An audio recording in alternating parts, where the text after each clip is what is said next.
rencontrons chez les producteurs souvent, les ananas ne durent pas. Et quand ça fait 3 jours, à la maison, ça commence par couler de l'eau. Donc, du coup, on ne peut plus transformer ces ananas, on les jette. Ça constitue une perte pour nous, les transformateurs. Le diagnostic qui a été fait par les travaux antérieurs montrait que les producteurs d'ananas n'étaient pas satisfaits des itinéraires techniques qui étaient en cours en ce moment. Deuxièmement, on savait qu'au niveau aussi bien des producteurs que des transformateurs ou des commerçants, la qualité de l'ananas à la conservation n'était pas bonne. Avec l'ananas qui est récolté, l'ananas pain de sucre récolté après 3 jours n'était plus de bonne qualité. Donc ça posait énormément de problèmes. C'est de la même façon que les producteurs n'étaient pas toujours informés de la qualité de l'ananas recherché par les transformateurs qui transformaient l'ananas sous forme de jus. Donc tous ces éléments ont été pris en compte dans le cadre du projet et c'est à ça que nous avons apporté des réponses.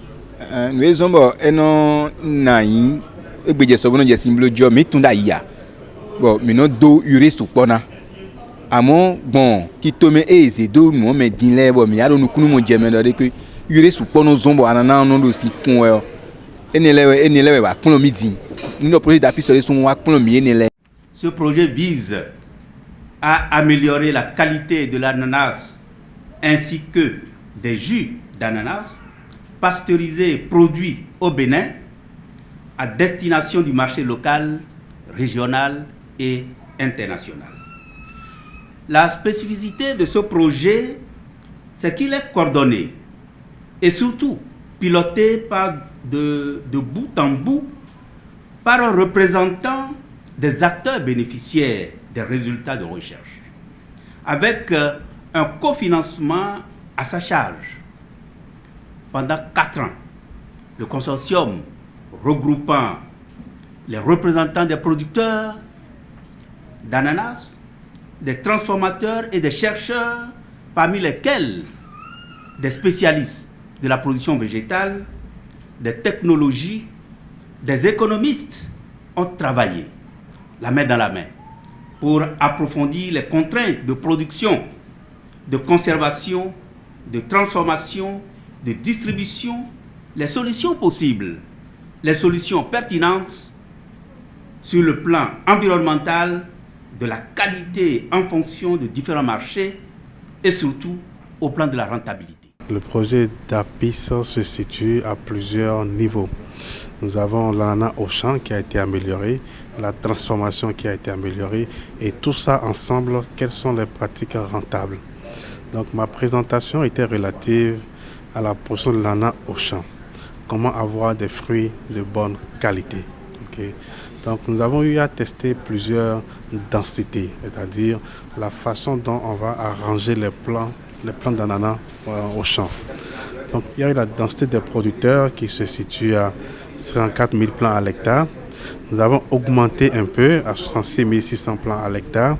Nous avons aussi augmenté à 74 000 plants à l'hectare.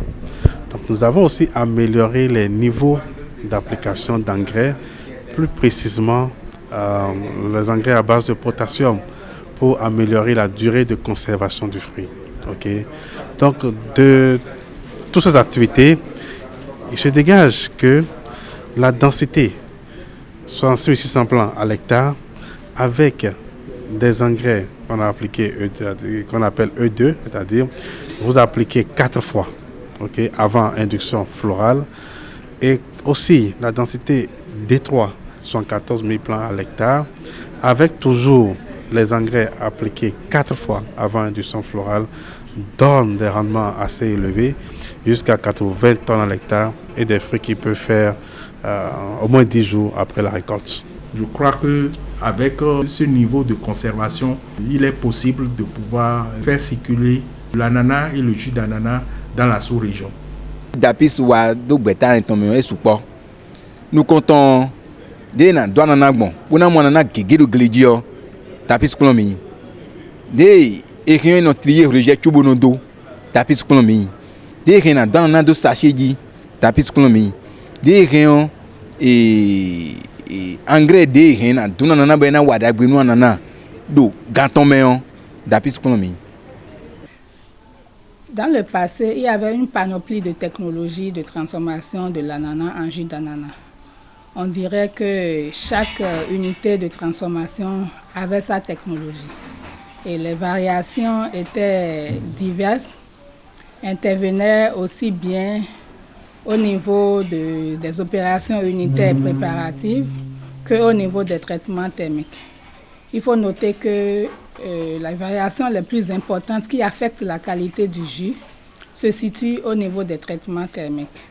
Donc certaines unités pratiquaient 2 traitements thermiques, d'autres en pratiquaient une seule, avec beaucoup de variations dans les températures et dans les durées, c'est-à-dire dans les barèmes de pasteurisation.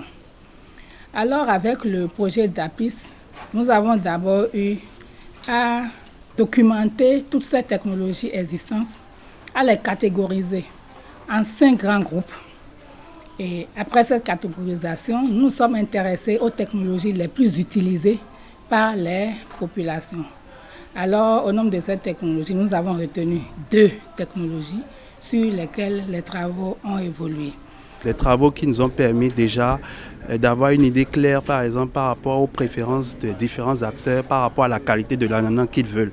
Quand je prends par exemple les producteurs, quel type d'ananas ils veulent pour le marché local, régional, mais aussi international, bien que les normes soient déjà assez claires. Et pour les transformateurs, quel type d'ananas ils veulent pour la transformation en jus. Et pour les exportateurs, quel type d'ananas ils veulent. Donc en gros, c'est ce que nous avons. Nous avons des préférences de façon claire. Et après, nous avons essayé de travailler sur les différents types de technologies. Et quand je parle de technologie, je parle fondamentalement des traitements thermiques. Quels sont les traitements thermiques qui sont les plus intéressants pour avoir des jus de bonne qualité? Et si je dois aller directement au résultat, vous avez des traitements thermiques, des températures allant de 75 degrés, de 80 degrés, de 85 degrés. Et ces 3 types de températures sont excellentes pour pouvoir avoir des jus de bonne qualité. Et ce qu'il faut retenir tout de suite, c'est que les températures de 115 degrés, c'est pour des jus que vous voulez conserver maximum 4 mois. Après 4 mois, c'est des jus qui ne sont plus très intéressants sur le plan microbiologique, mais sur le plan sensoriel, jusqu'à 4 mois, c'est excellent. Les meilleurs jus, c'est les jus de 85 degrés avec 2 traitements thermiques. C'est des jus qui se conservent plus longtemps, qui gardent les caractéristiques organoleptiques désirées et qui peuvent être aussi bien consommés sur le marché local, régional, mais aussi international. Le projet d'APIS, mettez baro, eni fo a chobo ewayi vivonudi. Lo le mi ka monde me transformateur les monde me odie. Ye le vo cuisina a jaruzuna anana mi ton ye cuisina lokpade finebo. E o de blogbon bo mi ku ekole ablodo po. E zombo anana sin ada lena dion me de fin sonu. O juiche dimbodo jede emi mo khode de wa. Ene. Donc gbewe mi na doni projet d'APIS bon le de ye na no le na bi ta we do na blodo gomeon podo de do na gbeje gon teme wenu e do na gbeje do ye le aze enu yue mi ton srene le di bon mi lo je biblo de didi. Ce sont les itinéraires qui, en plus de tous ces avantages, permettaient aux paysans de gagner largement plus que ce qu'ils obtenaient. Puisqu'on arrive à des rendements qui dépassent 80 tonnes à l'hectare. Quand on a fait les calculs économiques, on se rend compte que D2, E2 et D2 et D3, E2 donnaient non seulement les meilleurs rendements, mais ces itinéraires qui permettent d'obtenir de l'ananas de très bonne qualité, qui se conserve bien à l'état frais et très bon à la consommation à l'état de jus. En même temps qui permettait aux paysans de rentabiliser vraiment l'activité et de gagner beaucoup d'argent. Même le producteur qui n'est pas un producteur d'ananas en tant que tel, mais qui loue de la main-d'œuvre, gagne vraiment de l'argent.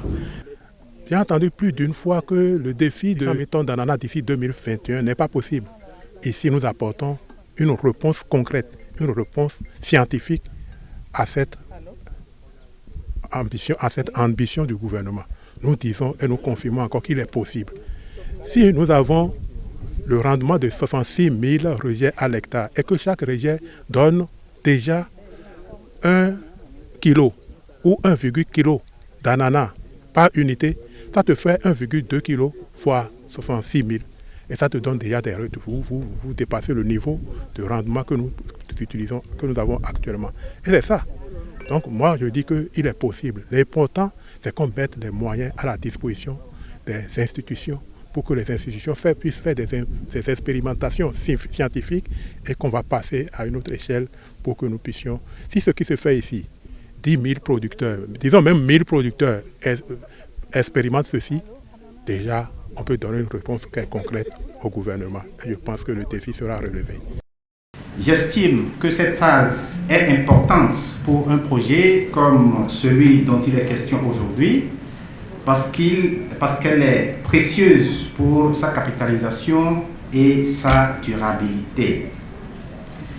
Il n'est plus à rappeler que l'ananas, troisième culture d'exportation, fait partie des 6 filières à haute valeur ajoutée ciblées dans le programme d'action du gouvernement. C'est donc reconnaître l'importance de cette filière au Bénin. La pertinence des objectifs et des actions de ce projet qui tourne autour de l'amélioration de la qualité et de la compétitivité de l'ananas à travers la maîtrise des itinéraires techniques de production et de transformation ne peut faire objet de débat pour tout producteur, consommateur ou commerçant de ce produit ou tout autre acteur bien averti vivant au Bénin ou en contact avec le Bénin pendant un certain temps. Il m'était même souvent arrivé de me poser la question de savoir si les acteurs à divers niveaux se préoccupent réellement de la situation de cette filière. La réponse est maintenant sans équivoque, ne serait-ce qu'au regard des activités du présent projet. Les initiateurs de ce projet doivent donc être félicités, non seulement pour avoir initié un tel projet, mais aussi pour y avoir déployé assez d'énergie en vue de mener des actions concrètes avec des résultats pratiques aujourd'hui disponibles pour les différents acteurs de la filière. Le Royaume des Pays-Bas ne peut qu'être satisfait d'avoir financé un tel projet. Nous tenons à dire un vibrant merci, à remercier très sincèrement au Royaume des Pays-Bas qui a financé ce projet à travers les fonds de recherche appliqués, le Applied Research Fund du Wotro. Avec ces fonds, nous avons vraiment pu déplacer un peu, je dirais, améliorer la qualité du jus d'ananas du Bénin. Nos remerciements vont également à l'endroit de nos partenaires des Pays-Bas, l'Université de Wageningen, à l'endroit de tous les partenaires béninois qui ont participé à la réalisation de ce projet. Je voudrais nommer Table Filière Ananas, nommer également l'établissement Magnificat qui a également offert son unité de transformation pour que les essais se fassent vraiment en entreprise. Tous les problèmes ne sont pas résolus encore dans ce projet. Nous avons besoin de la vulgarisation. Pour les transformateurs, nous avons des sous-produits qu'il faut valoriser, qui apportent de la valeur ajoutée. Il y a les épluchages, par exemple. Donc, nous avons besoin d'un autre projet pour continuer encore des recherches sur l'ananas, sur la transformation, ainsi que pour la production. Sans cet accompagnement, le travail ne sera pas facile pour eux. Donc, il faut que l'État, notre État, accompagne les producteurs pour réaliser les productions et pour nous faciliter à nous autres, les transformateurs, d'avoir des ananas de bonne qualité en tout temps.